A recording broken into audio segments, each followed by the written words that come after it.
Over the years, over the years का हिंदी मतलब होता है एक लंबे समय के दौरान, for a long period of time, जैसे for a long period of time. It is often used when reflecting on something, जब आप किसी के बारे में सोच रहे होते हैं तब इसको यूज़ किया जाता है over the years. Over the years का हिंदी मतलब होता है इन सालों में, इन समय में।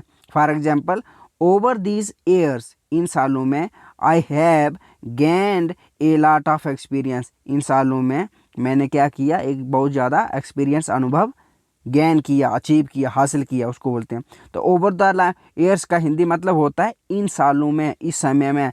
फॉर ए लॉन्ग पीरियड मतलब ये लंबे समय की बात कर रहा है। जब होता है ना कि इन सालों में मैंने ये काम किया, जैसे मान लो दो दोस्त आपस में बिछड़ गए, लेकिन बहुत लंबे समय के बाद जब मिले तो दोनों ने बहुत बड़ी बड़ी अचीवमेंट हासिल की थी। तो तब उन्होंने एक दूसरे को पूछा कि आपने क्या किया इन सालों में, यानी ओवर द ईयर्स। अब जो उनके बीच का जो समय का गैप है ना, उसको क्या बोलते हैं, ओवर द ईयर्स, यानी इन सालों में।